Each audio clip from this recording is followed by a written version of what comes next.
Today is Monday, October 31st, 2022. Welcome to the program agenda. I'm your host, Cito Beltran, here to bring you the latest in the news, as well as to do our interview for today, and which will be partly an update on the impact of Typhoon Paeng. I do hope that you are all doing well, that you are all safe and out of harm's way. And for those of you who have loved ones struggling with the effects of the typhoon, we just pray that they will all recover quickly. And please try to do everything. Let's all try to help each other, help our neighbors in need, our friends in need, because Typhoon Paeng, although it wasn't that type of typhoon that really does a lot of physical damage, it did flood so many places and killed so many Filipinos. The weekend was a grim, very grim weekend, not just for the Philippines, but for many places in the world where a lot of people died, and we will be reading about that. Okay, for starters, let's go to our daily starter, which is a paraphrase of Philippians chapter 4, verse 6. Generally, the verse goes, in all things pray to God for thanksgiving. But given that what happened this weekend was grim in Korea, here in the Philippines, and other parts of the world, we read a paraphrase that goes, turn your worries into prayers. Marami po ngayon ay maluba ang mga hinaharap sa buhay, mga nasalanta sa bagyo, mga naapektuhan, mga nagkasakit, at marami pong mga namatay sa iba-ibang bahagi ng mundo. Yung ating pong mga inaalala, pangamba, to turn your worries into prayer. Ipagdasal po natin, tabunan po natin ng dasal ang maraming pagsubok na hinaharap. Let's now go to the front page of the Philippine Star, and it's October 31, 2022. The front page, the headline is ironic because tonight would be Halloween night, but they celebrated Halloween last weekend. And in Seoul, South Korea, Halloween horror in Seoul. 153 people die in South Korea, crowd rushed. What happened was there were festivals all over, and in South Korea, in the district of Itaewon, there was a massive celebration. So much so that if you look at the photo on the right side of your screen, where we have the One News icon, that photo shows just how crowded the roads, the streets, and the alleyways in Itaewon, South Korea was. And what happened was there was a sudden surge in an alley beside a hotel. The common po yan. It's quite common in Seoul, South Korea. And what happened was people, as described, just fell over each other like dominoes, and many people died resulting from serious head, neck injuries, cardiac arrest. That center photo is a photo of some of the dead people who were just covered and left for identification. The other photo to the left, the upper photo, is a photo of so many people giving cardiopulmonary resuscitation. CPR po. Doon halos lahat sila marunong magbigay ng CPR. And unfortunately, many of those who were given CPR did not make it. It is feared the number will rise because aside from the 153 confirmed deaths, there are still many people in critical conditions in many hospitals. So that's in Seoul, South Korea. Meanwhile, in the Philippines, we were not spared because So press time, when they were printing yesterday's paper, the official tally was 55 dead and 20 people missing as Typhoon Paeng exits the Philippines. From what I gathered from the broadcast yesterday, the death toll is 72, if not higher. But the photo that you see there, those are many parts of Tuguegarao in Cagayan yesterday after Storm Paeng slammed it.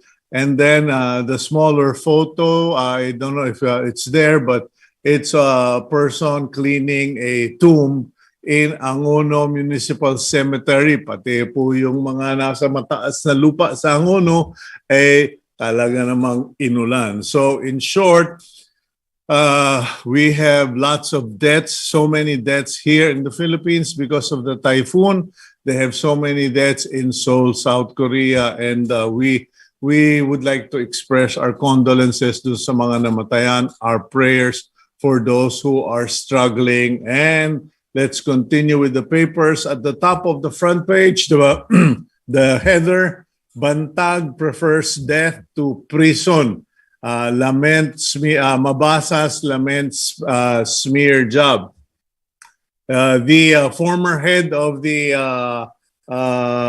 Bureau of Corrections, Director General Gerald Bantag, who is among 160 persons of interest in the broadcaster Percy Lapid's murder, would rather face death than be put in prison. According to Bantag, if he ever spent one day in the Bilibid or similar prison, chances are he would be chopped alive, okay? He would be cut up into many pieces because syempre galit sa kanya yung mga preso as a official of the Bureau of Corrections. Meanwhile, the spokesperson of the Mabasa family, Roy Mabasa, laments the smear campaign or the alleged smear campaign being conducted against the family, although they never really explicitly said who and what this smear campaign is all about. What is clear is that the murder case of Percy Lapid Mabasa has become the principal news item, and some people call it the distraction being used by PR people so that Filipinos will not over-focus on the many problems we are facing in the country. So meanwhile, talking about facing problems in the country, the DOH is once again reminding every Filipino, stay safe during Undas observance. Those of you who are going to go out, especially today and tomorrow, to visit your loved ones in the cemetery or go out to the malls, etc., please, maliit pong sakripisyo, it is a small sacrifice to wear masks because crowded areas will increase your risk. In fact, to repeat what the DOH said, they're afraid that from 2,500 cases, it may go to as high as 18,000. So a day po yan all over the country. So please. Meanwhile, 3 ships ran into trouble and over 2,000 travelers stranded. 2 foreign vessels. One was a Panamanian flag fishing vessel, Kanimatsu.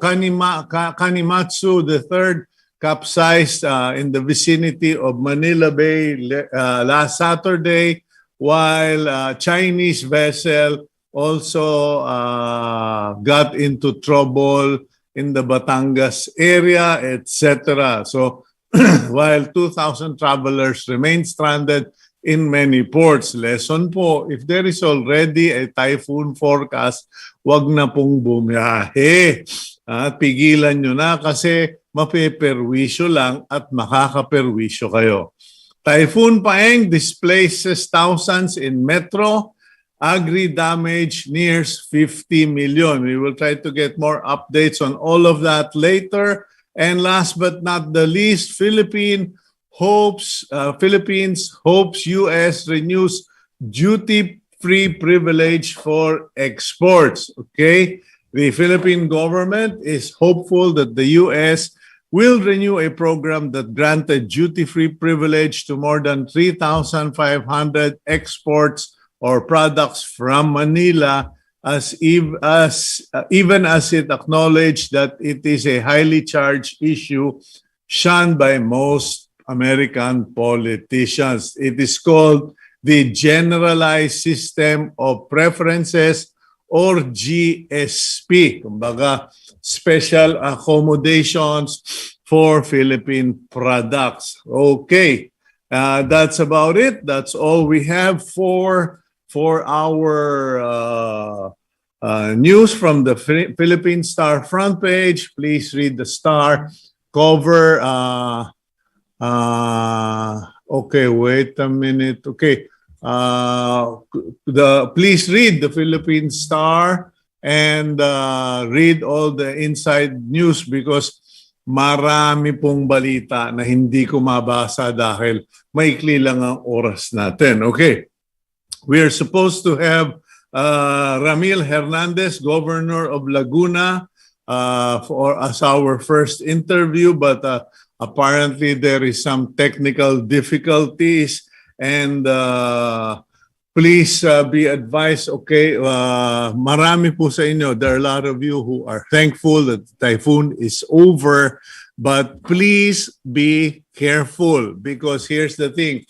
When there are flooded areas, what happens next? Of course, you will all do the cleaning. A friend of mine told me that a tree had fallen in their lot, and when they went to clean it, maraming ahas. Okay, there were several snakes residing in the trees. This is quite common po. Na pag tag-ulan, naghahanap. The snakes start looking for places to stay or find cover. And don't think that just because you live in Metro Manila and you are safe from snakes. My friend lives in the middle of Metro Manila, lives in a upper class community. Okay, hindi lang daw pala sa mga public places yung mga ahas kahit na sa kanilang lugar maraming ahas. Anyway, we will cover other stuff today. We will also be speaking with Secretary Toots Ople. Okay, and if you are not familiar, she is currently the Secretary of the Department of Migrant Workers. So we will go for a quick break and let's see how things develop this morning because we're supposed to have two interviews for updates regarding the effect of Typhoon Paeng. And after that, we will have Secretary Toots Ople. We'll be right back after the break.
Welcome back to Agenda. On the line is Governor Ramil Hernandez of Laguna. Governor, good morning, sir.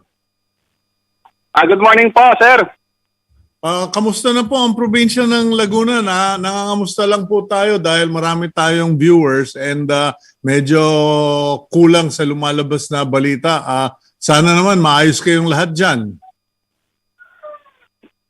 Sa ngayon po, yung pong umabot na mahigit na 10,000 evacuees ay nabawasan na po pero nasa mga 8,000 pa rin po at hindi naman po natin pinapabayaan. Tayo po naman mula kamakalwa, mula kahapon pa ay umiikot kasama ng ating mga kasama sa trabaho para po asikasuhin sila.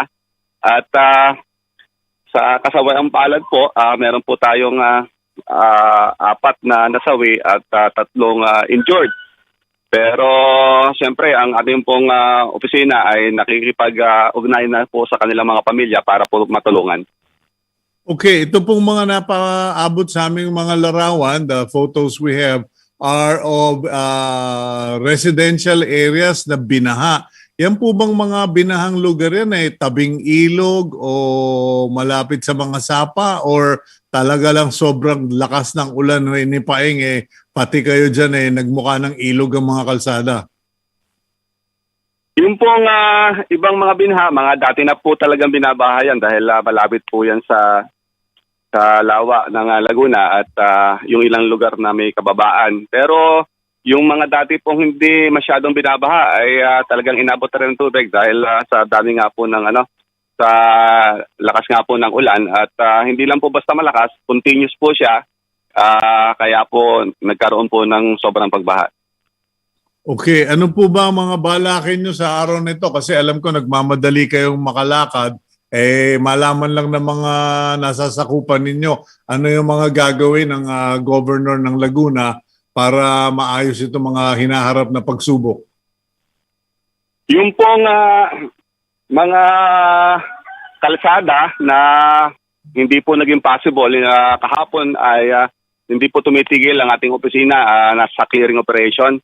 Nasa halos lahat po possible na. Meron na lang pong 2 munisipyo ang mayroon pong area na hindi possible sa bandang Cabinti and Bae. Pero ngayon pong araw na to, tuloy-tuloy din po yung clearing operation natin. And yung pong power interruption, umabot po tayo ng halos 60% ng buong Laguna nagkaroon ng power interruption. Pero ngayon po ay halos konting-konti na lang ang mayroong interruption. Nasa 2 area na lang po. At hopefully within this day ay maayos na rin po.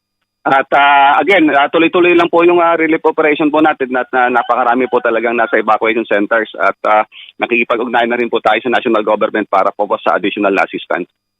Okay, kayo po ba meron pang maibibigay kasi hindi naman natin inaasahan itong pangyayaring to and I was just looking at the video yung kalsada nyo nagmukha ng nagmukha ng dagat. Ito medyo nakakataas balahibo talagang lahat binaha. Meron pa ba kayong funds at saka relief goods o ubos na rin? Sa ngayon po, kung anong meron kami, pinagkakasya po natin. Actually, yung pong relief goods po ng probinsya, itong nakalipas sa 2 araw, yung available po natin, halos naubos na po natin at nakahingi po tayo ng relief goods din sa national at pinapick up po na rin po kagabi kahit inaabot na po ng alauna, tuloy-tuloy po tayo sa pamimigay kasi. At ngayon po araw na ito, nag-request na rin po ako ng additional para po makaikutan na po din yung iba pang hindi pa po nabibigyan. At dito po naman sa mga pagawain ay meron naman po tayong calamity fund. Of course, kahit po ma-exhaust yan, gagamitin po talaga yan para dyan. Governor Ramil, matagal na po kayong governor dyan sa Laguna. And it has progressed. Many people think Laguna is already kilala yung Binyan City, etc. Pero alam ko na malawak pa rin ang mga lupain and investment sa agriculture. Ano ho ba sa tingin ninyo ang tama nitong Typhoon Paeng sa agricultural sector dyan sa Laguna? Kasi malawak yung agriculture, pati yung ating mga power facility meron din dyan, di ba? Opo, kinoconsolidate pa po namin ang data sa total na naging damage sa ating pong mga pananim. As of now, ang hawak pa lang po namin data ay umaabot po sa halagang 5 milyon na mga pananim ang nasira. But more than that po, kasi kinoconsolidate pa po namin yung report galing po sa different LGUs pa ng Laguna, different municipalities and cities. Okay. Now, yung pong lugar na mga binaha, bumaba na ba ang tubig? Kasi kahit kami sa Lipa, nanggaling ako ng Lipa, Batangas, nung Sabado, hindi ako makalabas para bumili ng krudo dahil gabewang daw yung baha sa ibang lugar. Sa inyo, gaano ba kasama at bumaba na ba yung tubig? Bahagya pa lang pong bumaba, kaya nga po medyo nabawasan na po yung nasa evacuation center. Pero marami pa rin po talaga ang pagbaha sa kasalukuyan. Pero compare po kahapon, medyo nabawasan po ng konti. Okay. Yung po sa inyong mga hospital, mga medical facilities at mga doktor, kasi yan lagi ang kasunod na hinahanap pagkatapos ng ganitong klaseng bagyo. Sufficiente po ba sa mga hospitals? Kailangan ba ninyo ng mga volunteers na mga doktor? Sa ngayon naman po, hindi naman po kasi meron naman kaming 9 na provincial hospitals. Yun naman po talaga kahit kahit walang kalamidad ay talagang ano po yan, on service po tayo.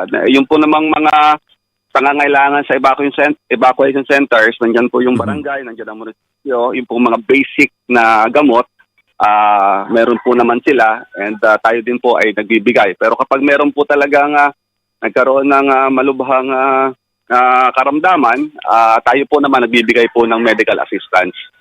Okay, Governor Ramil Hernandez, maraming salamat po sa oras ninyo at pagpalain po kayo ng Panginoon. God bless you, sir. Thank you for your time. Maraming salamat din po. God bless po. Okay, that's Governor Ramil Hernandez of Laguna, the province of Laguna. We now move to our next interview online again. We have DSWD USEC Undersecretary Edu Punay. USEC Punay, good morning, sir. Morning po, Sir Cito, at sa iyong mga taga-subaybay sa agenda. Okay, kamusta na ba tayo dyan sa DSWD na napakinggan ko the other day si Secretary at sabi niya na kung mayroong mga nangangailangan or nasalanta, magsabi lang sa DSWD. Gaano na ba kalawak yung mga tumatawag sa inyo at humihingi ng tulong? Yes, Sir Cito. Actually, Wednesday pa po last week, naka-start na po yung preparations nga po natin para dito sa bagyong Paing po at talagang naka-deploy po ang ating mga emergency response at mga disaster response teams po. Kautusan nga rin po ni Secretary Erwin mula pa po noong July, actually, Sir Cito, naka-preposition na po yung mga relief goods natin sa mga strategic locations at sa mga regional offices po natin para madali pong maipahatid na po sa mga nangangailangan. So far sa monitoring natin, Sir Cito, as of 6 a.m. po today, almost 2.2 million na po na mga kababayan natin at mahigit 560,000 na pamilya po across all 16 regions ng ating bansa ay apektado nitong bagyong Paing nga po. At halos 300,000 po ang kasalukuyang nananatili sa mga evacuation centers dito sa mga rehiyon, habang almost 230,000 naman po ang mga na-displace na mga kababayan natin, ngunit nakikituloy sa kanilang mga kamag-anak o mga kaibigan. So far din, Sir Cito, nakapagpamahagi na po tayo ng more than 51 million in assistance, humanitarian assistance in the forms of relief packages tulad ng ating mga family food tax, mga water supplies, mga modular tents, hygiene kits at emergency kits, kabilang na rin po mga cash assistance natin. So, all in all po, Sir Cito, mag-ayos naman po ang ating distribution po, except for some areas pa rin po na medyo nahirap po tayo logistically na maipabutang tulong dahil po sa mga challenges tulad ng mga sa Maguindanao po sa Mindanao. Mayroon po tayo ng mga nasirang mga bridge, mga tulay po, kaya medyo hirap po tayo, pero we're closely coordinating and collaborating with other agencies po tulad ng Office of Civil Defense at Philippine National Police para mahatid po ang tulong. Kung kailangan po ng aerial lift ng mga lift packages, ginagawa po natin yan para po agaran natin matulungan ang mga kababayan po at mga kailangan. Sir Cito. Okay, Yusek Punay,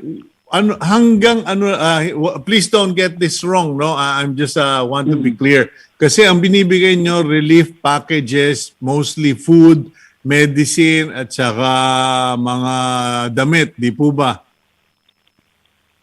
Yes po, Sir Cito. Okay. Sama din po yung emergency.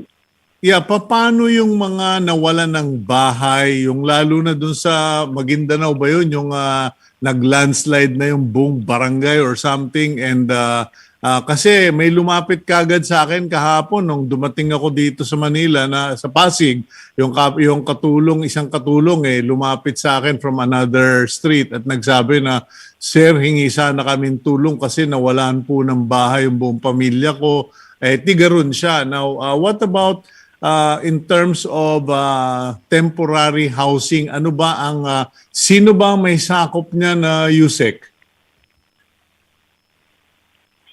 Yes, Sir Cito. Actually po, sa mga ganyang kaso po, under ng ating disaster response, meron po tayong temporary na binibigay sa mga apektado po na modular tents po muna just for them to survive a few days, up to a few nights po. Pero afterwards po, meron naman po tayong kasamang programa po natin na nagbibigay tayo ng financial assistance po for their reconstruction ng kanilang bahay. So kasama po yan, depende po sa damage ng bahay nila, magpo-provide po tayo ng financial support para po dito sa mga kababayan nating nasiraan ng bahay. So yung ganun pong mga assistance, in terms of cash po, nabibigay nating assistance sa kanila. At this is in close coordination, Sir Cito, no, sa mga LGUs kasi sila talaga yung talagang first responders at magbibigay sa atin ng mga kung saan talagang beneficiaries na kailangan natin puntahan.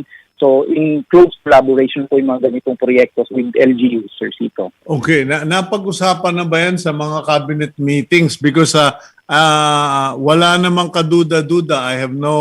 I give my compliment to the DSWD and the government.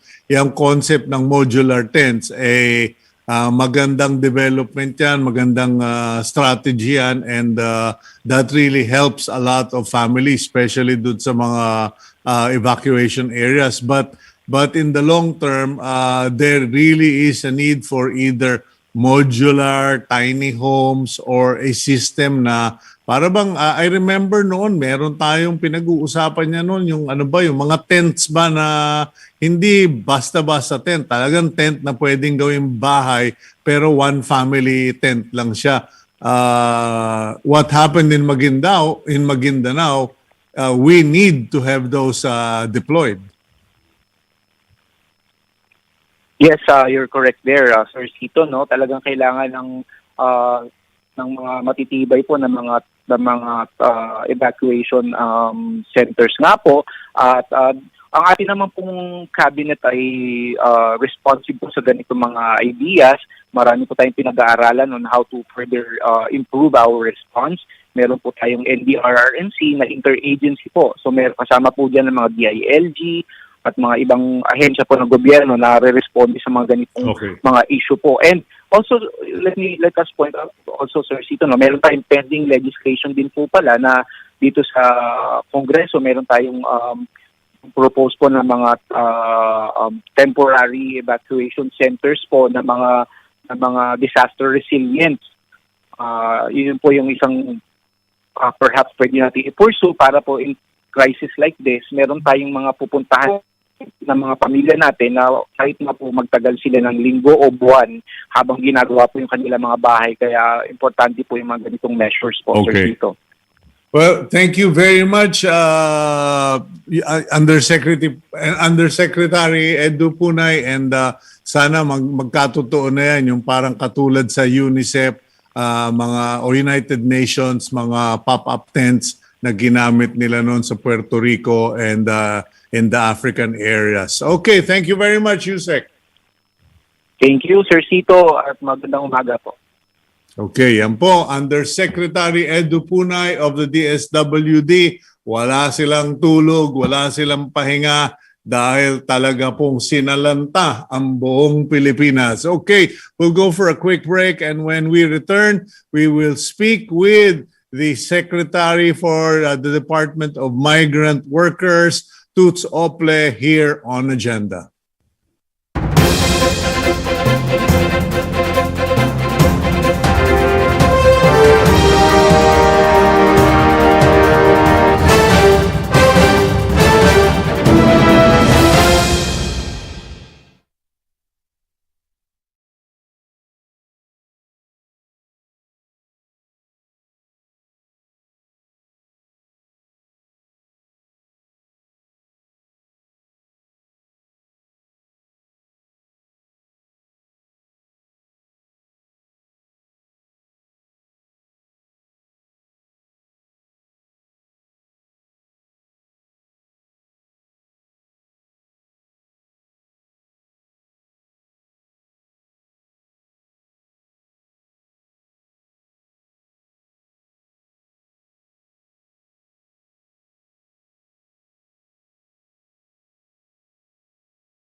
Welcome back to the program agenda. I'm your host, Cito Beltran. Pagpasensyahan nyo na po kung hindi ko kayo napasalamatan, the subscribers of Cignal TV, viewers of Agenda and One News. Thank you very much for joining us once again this week. And today, this morning, we shift gears from updates on typhoon, the front page, the sad news of last week.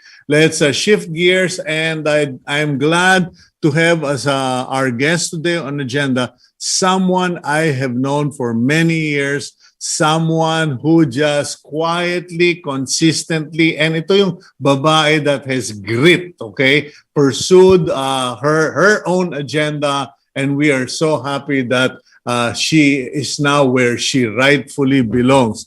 Roll the intro video, Gabi. Susan Toots Ople currently serves as the Secretary of the Department of Migrant Workers. Prior to this, she worked as a Labor Undersecretary under the Arroyo administration.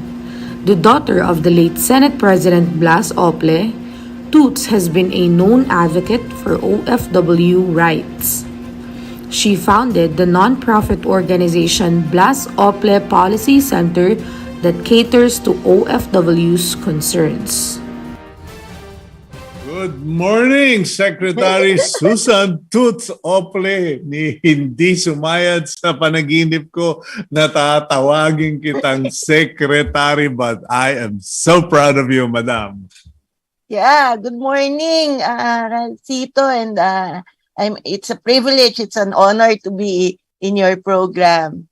Nako, privilege, honor ka dyan. Kami ang bound sa iyo, Ma'am Toots. Okay, for those of you who are not so familiar with Secretary Toots Ople, she has persistently promoted labor concerns, interests of migrant workers, interests of ordinary Filipino workers, etc. Hindi po siya nagpatinag, hindi siya tumigil, and ngayon she deserves her position. But the question is, Toots, how does it feel? At times overwhelming, but it's kasi we believe in the goodness of the Lord. Mm-hmm. So every morning it's really a gift for me, like entering the POEA building, going to the office to work. Parang for me it's like, every day is a gift to help someone. Mm-hmm. So that lightens everything. Okay, now what is our current situation? Well, first of all, let's start with although the sun is shining brightly outside my window here in Capitolio, there is no denying the fact that practically every Filipino must have suffered some inconvenience or challenge from Typhoon Paeng. Now, what about OFWs? May mga na-stranded ba? May mga nagkaroon ba ng problema because of typhoon? Because there were so many flight cancellations, and even my wife was saying, oh my God, I don't want to be with the MIA today. Eh, paano pa kaya sa POEA or sa migrant workers, sa Department for Migrant Workers? Yes, may mga naapektuhan, Sito, and we're still monitoring until all flights have resumed their normal schedules. For example, meron na 87 caregivers that were bound for Israel, and they have employers waiting for them. But due to the flight cancellations, the POEA and OWA were there to assist them with the flight rebookings and to make sure that they have hotel accommodations. Yung out of the 87, 70 were given hotel accommodations, food, and were brought to the hotels. The others decided to just go home to their families. And now we are rebooking their flights para by November 1, at least makaalis na sila. And these arrangements are being done in coordination with their employers in Israel. Meron din mga stranded kasito na pauwi sana sa probinsya. Ito yung mga nagbabakasyon na OFWs. So we also gave them food assistance, and we also made sure that they have temporary shelter while waiting for the flights to resume. Okay, well, mas-suggest ko lang, Secretary Toots, no? Because I don't know, what talking to you, it just kind of occurred to me, baka pwede mong ilabi ito, that, you know, when OFWs come in, maybe you can work with the concerned companies, airlines, or transport, that they be given yung bang parang sa States, pag returning serviceman ka or servicewoman ka, kumbaga para kang may hero status. Kasi tinatawag natin yung OFW hero, pero pag na-cancel ang eroplano, sila, kung walang tutulong, dusa sila, and you know, you're only here for 2 weeks or something. Maybe that can be a program of the Department of Migrant Workers, that they be given preferential treatment or hero status na first to fly? I think that can be discussed. In fact, kasi ito based on our experience dito sa Bagyong Paeng, and remember there was also that airline that overshot the runway. Yeah, Korean and Airlines. That also resulted in flight cancellations. So we're planning to hold a dialogue with our civil aviation authorities, including our airport, GM, and the DOT, just to identify mga hotels that are near international airports and have an account with them para mabilisan na lang din. And also, we do need more, anong tawag dito? More mga kiosk in different airports para alam ng OFWs how to. Kasi ngayon, ang nangyayari, our staff go there. We have teams that go there, care of OWA, to look for these stranded OFWs, when it should be the case na meron na kaming mga help desks in key corners of the airports. And also, yung numbers namin, yung hotlines namin, which is plus 632-1348, can be already posted in strategic areas. So there's still a lot to be done. But right now, di ba meron na tayong parang, or baka wala pa, yung OFW gate? Kasi usually at the airport, you have so many gates, but there's a gate for airline crew and airport personnel. Pero wala pa yata yung OFW. And maybe that would be useful because they can be routed directly to your kiosks or to your assistance tables. Yes, tama yan. And in fact, there's also the e-gates na ngayon for passengers, di ba? And the Bureau of Immigration has proposed to us for the DMW to consider sponsoring an e-gate for specifically for OFW. So we're looking at that as well. Yun lang nga, we still don't know the price. So we're waiting for that kasi alam mo, kasi ito, next year pa lang kami magkaka-budget once our 2023 budget proposal is approved. So by January, may regular budget na kami. Okay, pero only a few months to stay to wait, and siguro naman yung Office of the President may konting barya na natatabi pa dyan yung barya sa kanila, million para sa inyo. But Secretary Toots, what are your plans for 2023 that you will since you will already have a budget? Kasi one of my, pasensya ka na, no? Agenda kasi ang tawag sa programa, isa sa mga agenda ko, pwede bang mawala na? Can we just completely do away with these agencies, with this, yung mga nangongontrata para magkakuha ng trabaho abroad? And can it be done on strictly government to government para wala na yung mga placement fee? Well, you know, it's I think a lot of these recruitment agencies, I know many of them that adhere to fair and ethical recruitment standards. Ang kailangan lang sila ang lumutang at sila ang mamayani.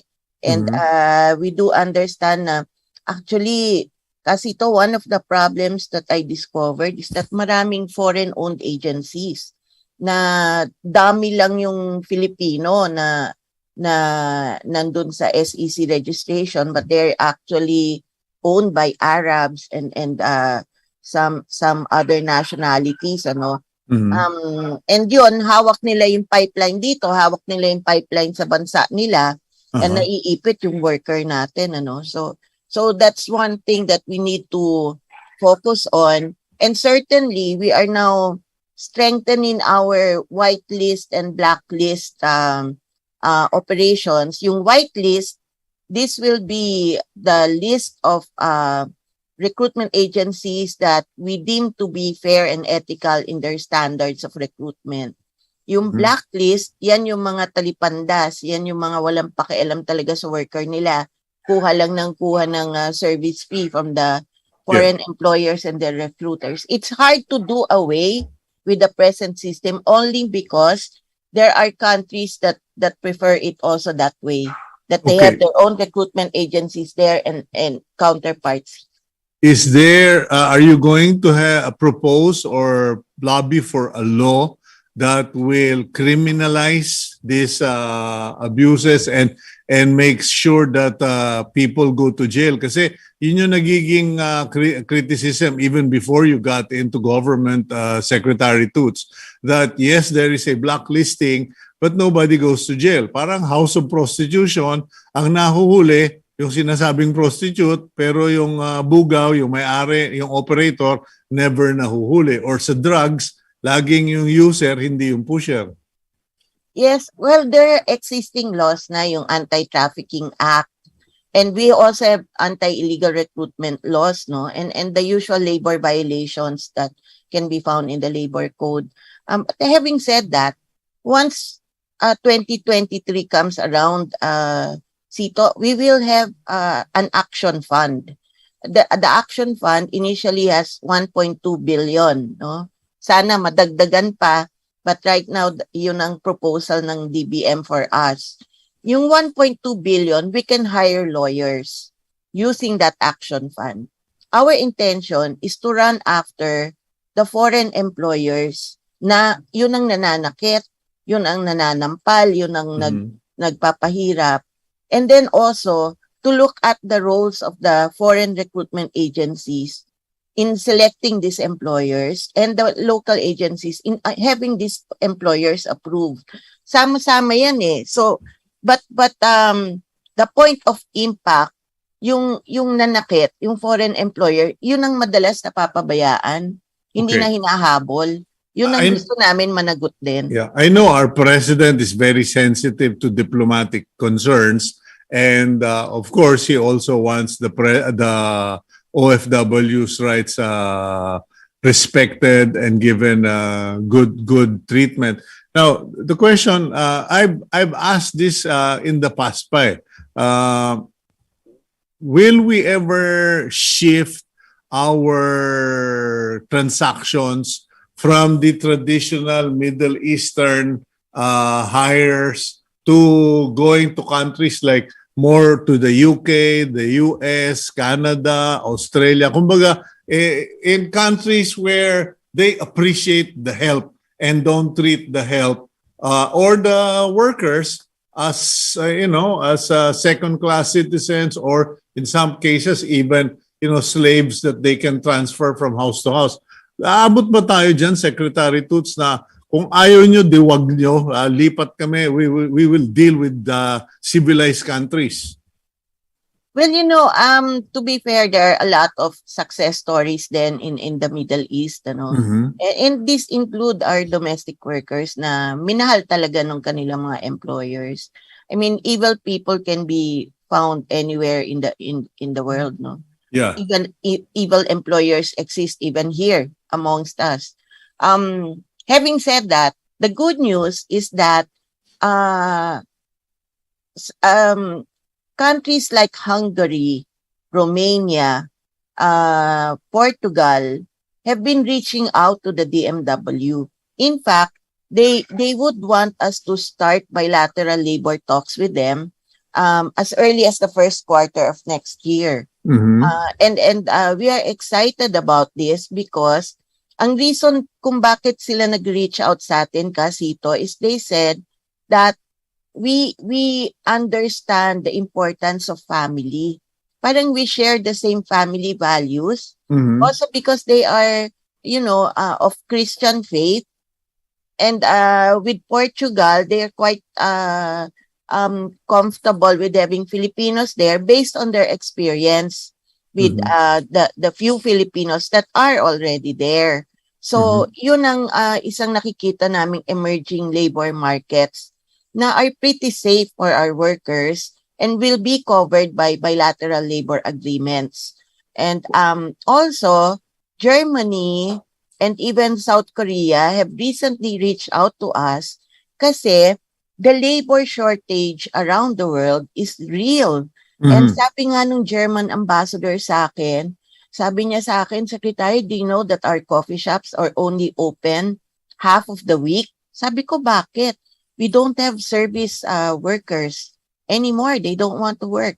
And do you know that we don't have plumbers anymore? Sabi ko, dito sa atin, 'di ba, sa kanto may karatula pa 'yan na di ba? Yung tubero, yung gano'n, tas yung number niya. Tas sabi niya, Secretary, saan ko ba papadala yung application ko? Kasi alam mo, marunong ako mag-electrical, tubero, magpinta. Ay nako, kailangan kanila. Sabi nila, sabi nung German ambassador, we get our plumbers from Poland. But Poland doesn't want to send plumbers anymore because they also need plumbers there. So sabi ko, naku, it looks like all skills na Cito, hindi lang yung usual natin concept, domestic workers, or hindi na eh. And IT workers are in demand. They also ask about IT workers. Tayo po ba, Secretary, pumuposisyon na? Are we like, this is forward thinking. Yes. But, when Ukraine and the Russia are finished with that war, there's going to be a massive rebuilding and there will be a massive migration of different companies, investments, and workers to Ukraine. And that is going to disturb things in that region. Tayo ba ay pumuposisyon na? Because I remember during one Middle East conflict, because we did not signify our support, we were excluded from the hatian of projects in the past. Right now, tayo ba ay mga bossing, nandito po kami. Meron na si Beltran, yung tubero, pintor na naka-ready na. Hindi, kaya maganda na meron na tayong bilateral labor agreements in place in preparation for that. And isa yan sa magiging priorities ng DMW because the invitations really came from them and they want to talk to us. But having said that, alam mo ba, Casito, even now we are benefiting from the Ukraine-Russia war, and although we don't want to benefit from anyone's misery, Yes. but Ukraine is the world's 6th biggest supplier of seafarers. Nung nawala si Ukraine,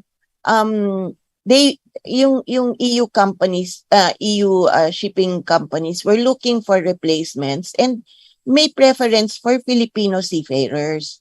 Yeah. Kaya yung pre-pandemic levels ng deployment ng seafarers natin, we're almost there na because of this situation. And dahil bumalik na uli yung mga cruise ships. Okay, what are we doing regarding the issues raised on the level of expertise ng ating crews? Kasi may mga nagsabi na yung mga schools dito mahina na, walang investment, etc. What is the DMW going to do about that? Well, the President has issued a directive recently. We tackled the EMSA audit report several times in the cabinet. And with Secretary Jimmy Bautista there, because Marina is attached to the OTR. Yeah. And the President has issued a presidential directive that the DOTR, DFA, DMW, CHED, and I think DOLE would have to sit down and come up with an implementation plan na kailangan. Kasi we have been submitting compliance reports, but for the past 10 years, we have really not seriously addressed the shortcomings being that show up in these audit reports, of EMSA. Okay. So we are looking at the root causes na and hoping to address the same. Okay, what about nurses? Kasi pasensya ka na, meron kaming scholar pangalawang scholar na namin ng nursing. Yung isa namin nakapunta na ng Ireland. Meron bang magandang kinabukasan yung mga nag-aaral ng nursing ngayon, and what is the direction of the DMW for nurses to go abroad? Yung health workers natin sobrang in demand. Alam mo, parang I don't see that trend weakening or it will continue to be a profession that is highly valued, highly compensated overseas, and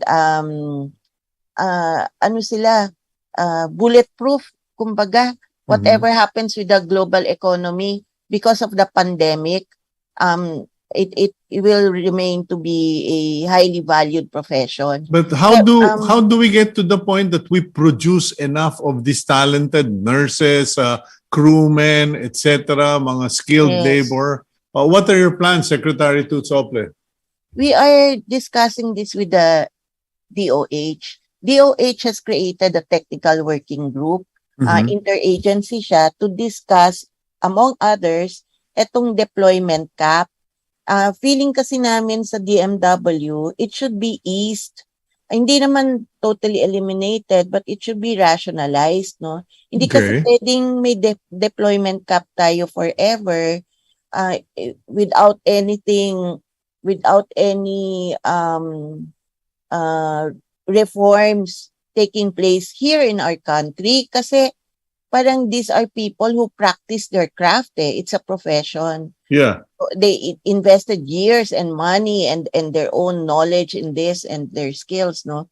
Ang suggestion namin sa DOH is that for the countries that we have bilateral labor agreements that cover the deployment of medical workers, that we can put up a scholarship fund and ask the employers or the foreign stakeholders to contribute to the scholarship fund, so that naalala mo dati kasi ito merong doctors to the barrios. Yes.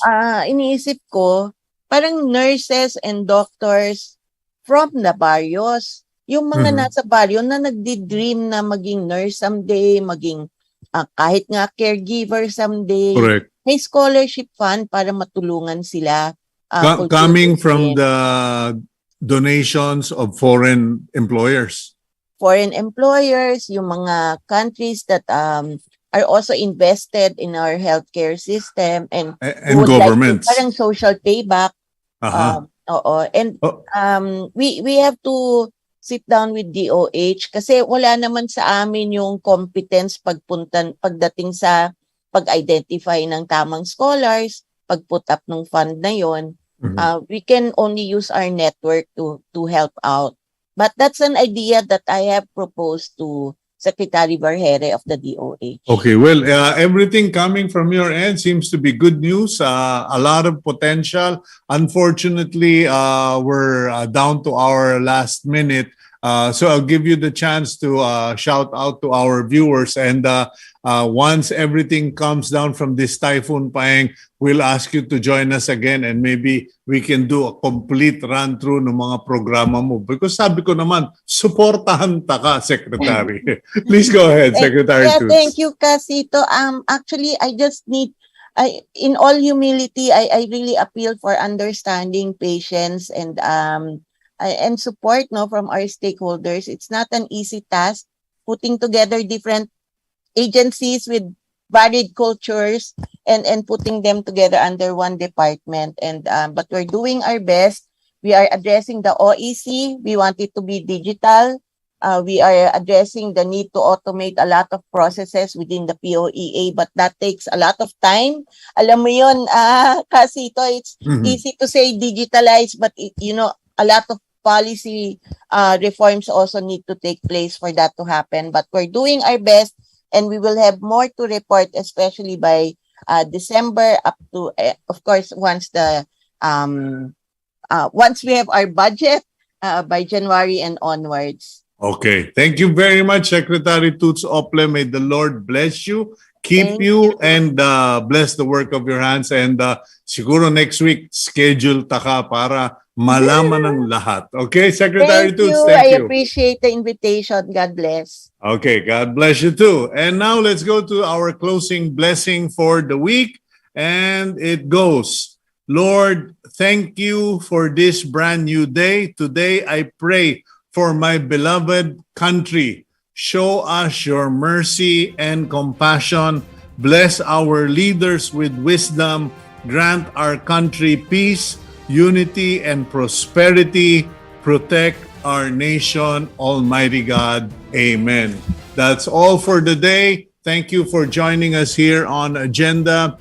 And we hope to see you again tomorrow. Please stay warm, stay dry, and check on your friends, their relatives, because I'm sure someone needs help. Makakatulong po tayo sa lahat. Maraming salamat po. Keep it here on One News.